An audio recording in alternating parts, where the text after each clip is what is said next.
Hey y'all, welcome back to my channel. I really wanted to talk about this because I feel like as women, as men in our late 20s and our early 30s, a lot of us feel like we have not achieved this milestone, and it sometimes affects the way we look at ourselves. This milestone is marriage, okay?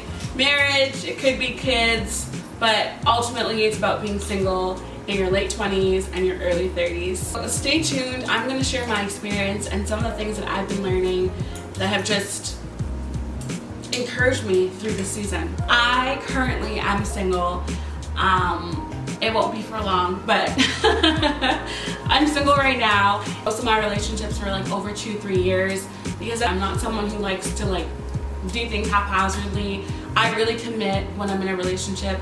But I just found that, these relationships were not, I was not my best self in that, and I really wanted to become more of who God called me to be, and it required me to leave those situations. Now, can I say that I would have thought that I would be 30 and not married with no kids at the moment? No, right? If you would have told me this when I was 20, I would have been like, no way, that's not gonna happen.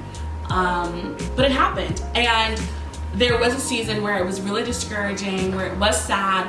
However, I must say that in this season of my life, I am so thankful and so grateful that the Lord wrote my story this way, because it has given me the opportunity to do more things, to learn more about myself, to build more relationships, to take more risks, and ultimately to become a better person as I wait.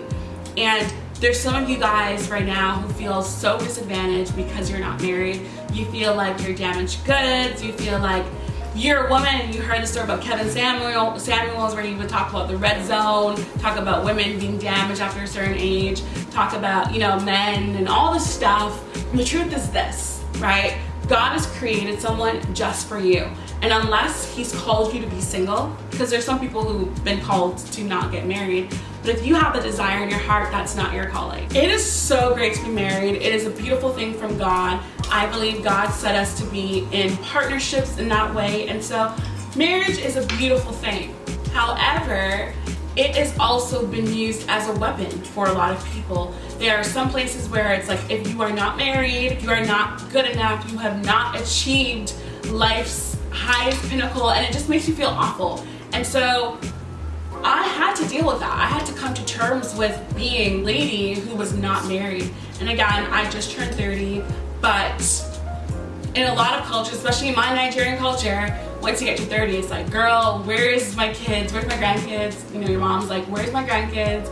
Your family is wondering what's going on, especially if you're beautiful, especially if you're successful. It's almost like, did someone put a curse on you? Like, it honestly gets that real in some cultures, which is ultimately ridiculous, but still a reality. And for me, I come to terms with the fact that, I could settle. I was in a relationship, 3 relationships in my 20s that could have ended that way. But I just did not want to be the person who just married someone just to say that I was married.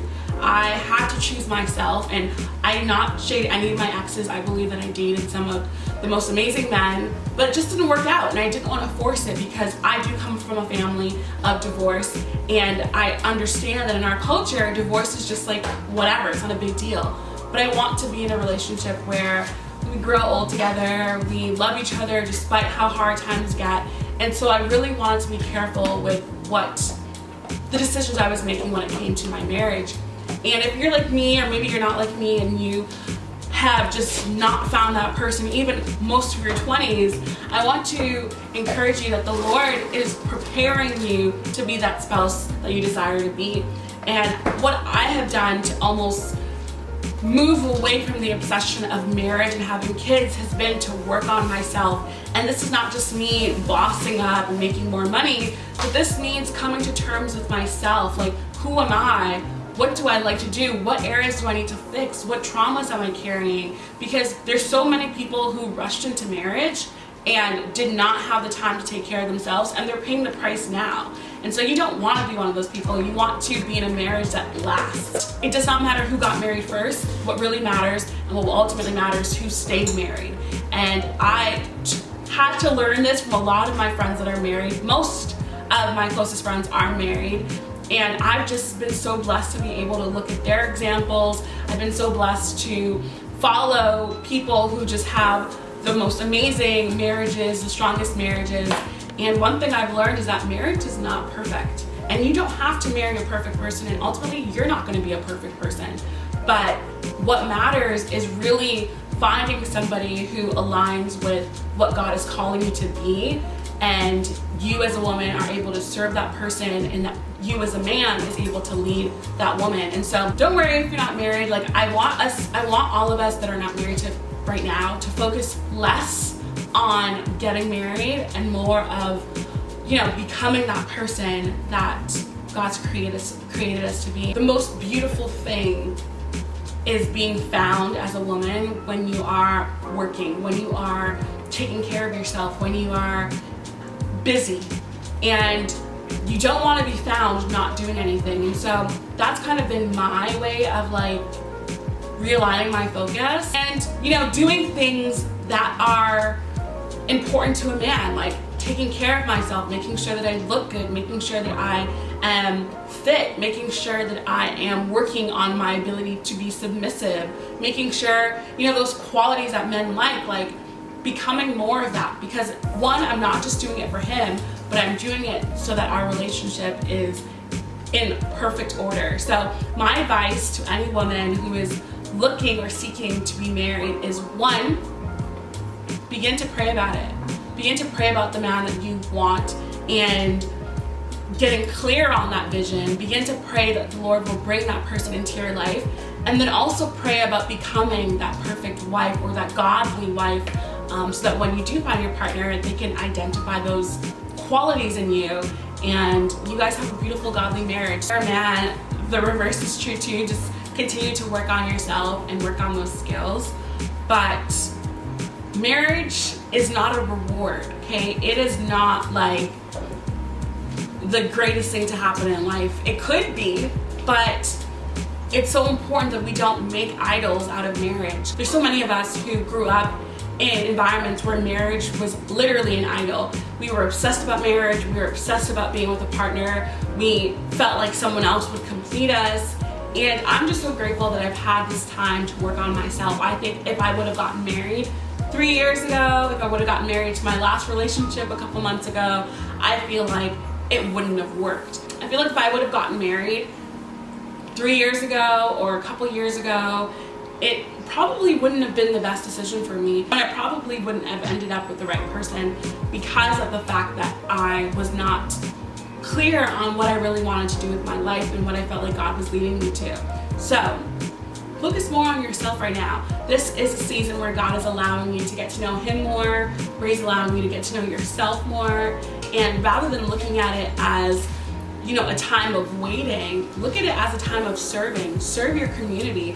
If you have friends that have kids, start serving their children. If you have married or family members who are married, start learning from them and serving them so that you get the opportunity to kind of become better as you wait. You're not just waiting because you are disadvantaged. You're waiting, and this is an advantage. You are being able and molded into something even more beautiful. So that's really all I have to say about this.